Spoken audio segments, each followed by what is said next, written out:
नमस्कार साथियों, आज हमारे इस YouTube चैनल जीत एजुकेशन के माध्यम से भारत सरकार के प्रमुख अवार्ड, जिसमें सबसे प्रमुख है भारत रत्न, पद्म विभूषण, पद्म भूषण और पद्मश्री से संबंधित महत्वपूर्ण प्रश्न आपके सामने प्रस्तुत करने जा रहा हूं, जो कि किसी भी परीक्षा के लिए बहुत महत्वपूर्ण और उपयोगी है। चूँकि साथियों, मैं आज नए वर्ष में यह वीडियो बना रहा हूं, इसलिए आप सभी साथियों को नव वर्ष की हार्दिक शुभकामनाएं, बहुत बहुत बधाइयाँ। आप इसी तरह से परिश्रम करते रहें और अपने लक्ष्य को प्राप्त करें। तो साथियों, चलते हैं भारत सरकार के प्रमुख अवार्ड से संबंधित महत्वपूर्ण प्रश्नों की श्रृंखला का। प्रश्न नंबर पहला, देश के किस टकसाल में अंग्रेजों के ज़माने से भारत रत्न और पद्म पुरस्कार के मेडल तैयार किए जाते हैं? देखिए साथियों, ऑप्शन है नई दिल्ली, ब कोलकाता, स नासिक, द मैसूर।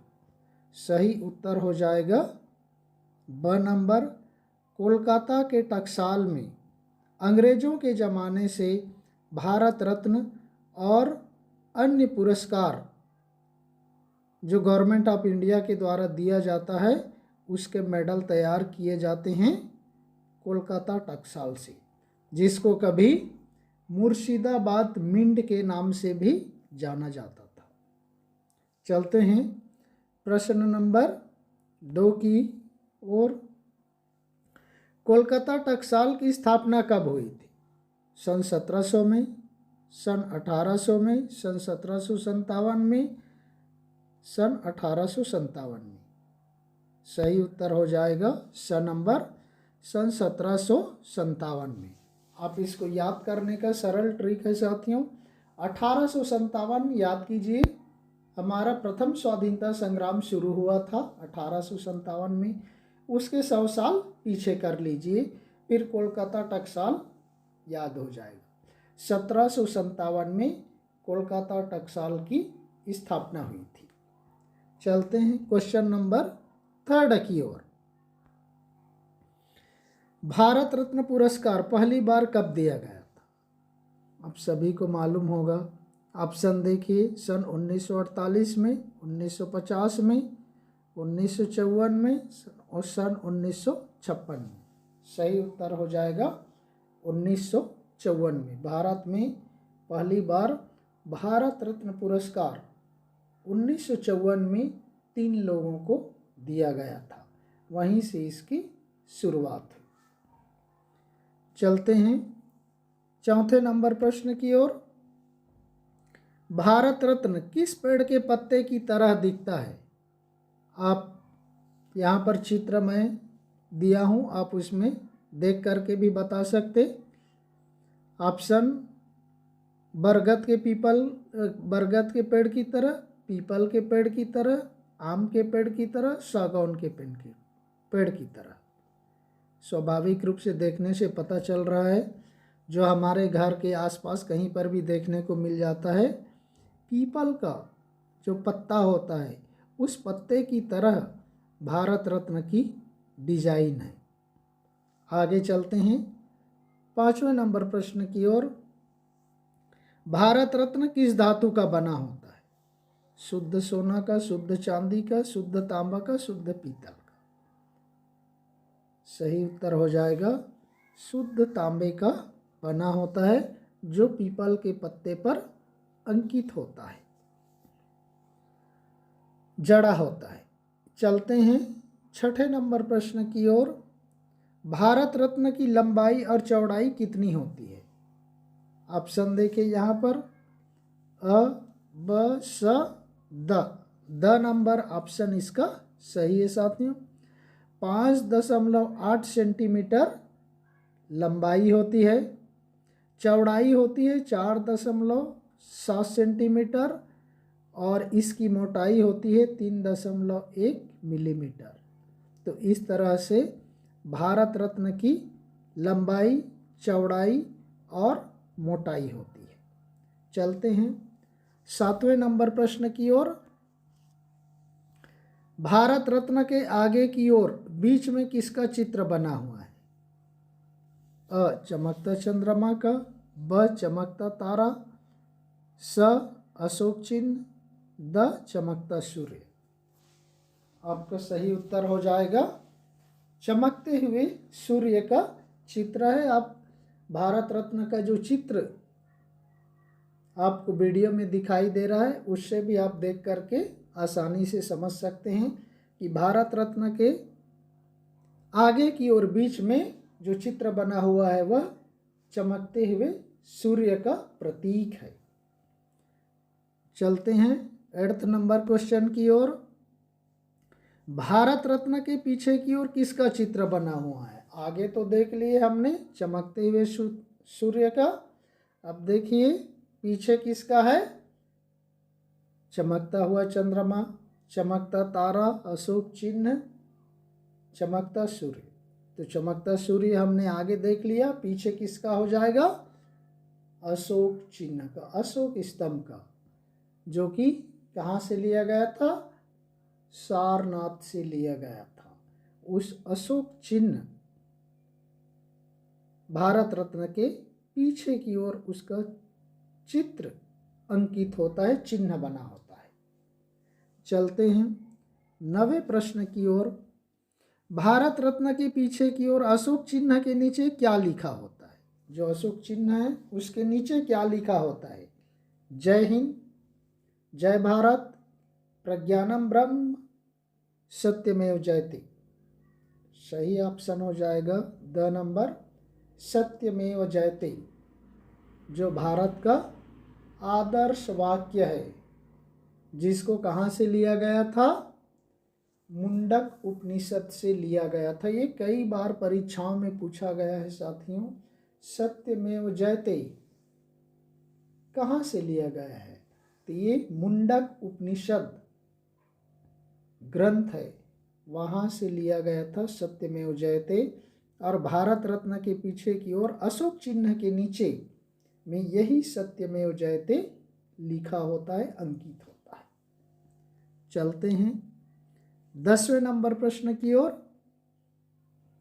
पद्म विभूषण के गोलाकार डिजाइन में चक्र पर किसका पैटर्न बना होता है?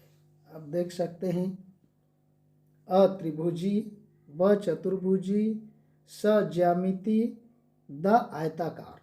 सही उत्तर हो जाएगा पद्म विभूषण के गोलाकार डिजाइन में चक्र पर किसका पैटर्न अंकित होता है? ज्यामिति पैटर्न का चित्र बना होता है, जो कि वहाँ पर चित्र में आपको दिखाई भी दे रहा होगा। चलते हैं 11वें नंबर प्रश्न की ओर। पद्म विभूषण का वृत्ताकार व्यास और मोटाई कितना होता है? अ नंबर ऑप्शन, ब नंबर, स नंबर और द नंबर। देखिए हमने पिछले प्रश्न में देखा भारत रत्न के आकार, प्रकार और मोटाई के संदर्भ में। अब यहाँ पर आ गया पद्म विभूषण, जो कि भारत सरकार का दूसरा प्रमुख नागरिक सम्मान है।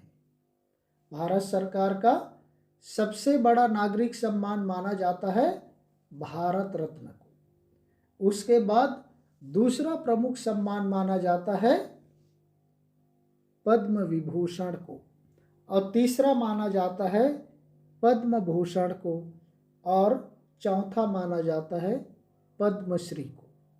ये 4 अवार्ड, पुरस्कार भारत सरकार के नागरिक सम्मान के तौर पर जाना जाता है।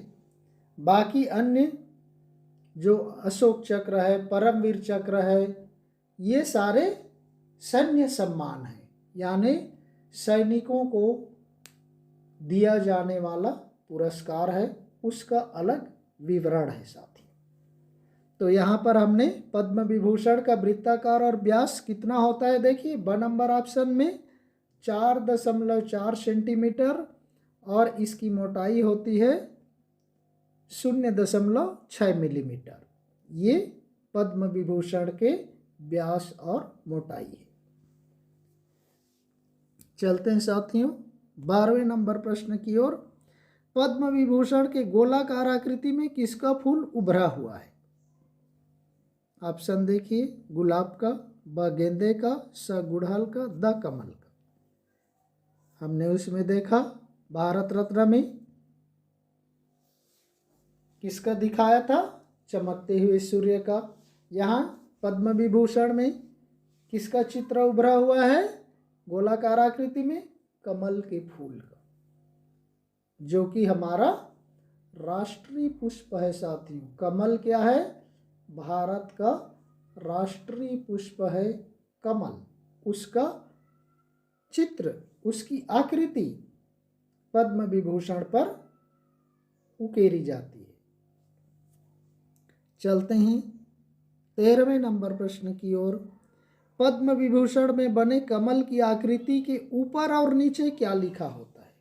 अब देखिए पद्म विभूषण की कमल की जो आकृति होती है उसके ऊपर और नीचे क्या होता है? ऑप्शन देखिए, अ ऊपर भारत और नीचे सरकार, ब ऊपर पद्म और नीचे कमल, स ऊपर पद्म और नीचे विभूषण, द ऊपर विभूषण नीचे पद्म। सही उत्तर हो जाएगा, ऊपर में पद्म लिखा होता है और नीचे में विभूषण लिखा होता है। जबकि भारत रत्न में क्या होता है, सबसे नीचे में क्या लिखा होता है, भारत का आदर्श वाक्य सत्यमेव जयते लिखा होता है। यहाँ पर ऊपर में पद्म लिखा होता है और नीचे विभूषण होता है। चलते हैं 14वें नंबर प्रश्न की ओर।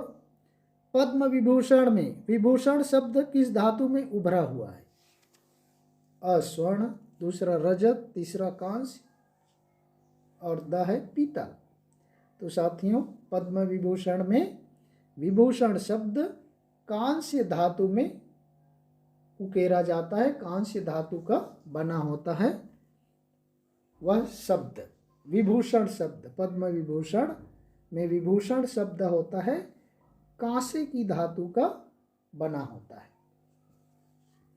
चलते हैं 15th क्वेश्चन की ओर। पद्म भूषण पर दोनों तरफ के उभार सामान्य तौर पर किस धातु के बने? आप चित्र में भी देख सकते, अ स्वर्ण के, ब रजत, स कांस्य, द पीतल। सही उत्तर हो जाएगा साथियों स्वर्ण की। पद्म भूषण पर दोनों तरफ के उभार सामान्य तौर पर किस धातु के बने होते हैं? सोने के बने होते हैं, जो कि आपको चित्र में भी दिखाई दे रहा है। और आज का अवार्ड से संबंधित अंतिम प्रश्न 16वां प्रश्न है साथियों। पद्मश्री पदक के दोनों ओर सभी उभार किसके बने? देखिए भारत सरकार का नागरिक सम्मान का चौथा पुरस्कार पद्मश्री पुरस्कार है और इसका उभार किसका होता है? ऑप्शन देखिए, स्वर्ण का, दूसरा रजत का, तीसरा कांस्य का, द स्टेनलेस स्टील का। तो इसका सही उत्तर हो जाएगा द नंबर, स्टेनलेस स्टील का बना होता है। हमने पिछले में देखा हो कांस्य का बना होता है, अब ये स्टेनलेस स्टील का बना होता है। तो साथियों हमारा एक और प्रश्न बच गया है, 17वां नंबर का प्रश्न। भारत रत्न, पद्म विभूषण, पद्म भूषण और पद्मश्री पुरस्कार कौन प्रदान करता है? बहुत ही महत्वपूर्ण है। हमने बता दिया कि ये सारे नागरिक सम्मान हैं और इन पुरस्कारों को किनके हाथों वितरित किया जाता है, इसको देने वाला कौन होता है?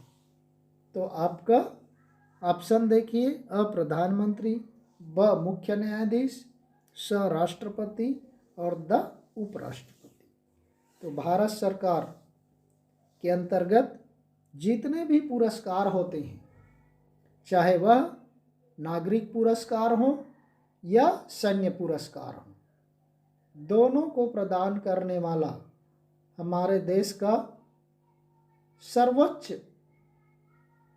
पद और प्रथम नागरिक राष्ट्रपति होते हैं और राष्ट्रपति के हाथों ही ये सारे पुरस्कार प्रदान किए जाते हैं, जो कि देश और समाज के लिए महत्वपूर्ण कार्य करने वाले व्यक्तियों को प्रतिवर्ष यह पुरस्कार राष्ट्रपति के हाथों दिया जाता है सम्मानपूर्वक कार्यक्रम के साथ। तो इस तरह से साथियों, हमने भारत सरकार के प्रमुख पुरस्कार से संबंधित महत्वपूर्ण तथ्यों को प्रश्नोत्तरी के माध्यम से यहाँ पर बताने का प्रयास किया। आप वीडियो को लाइक कीजिए, सब्सक्राइब कीजिए और इसी तरह से अपना ज्ञान बढ़ाते रहिए।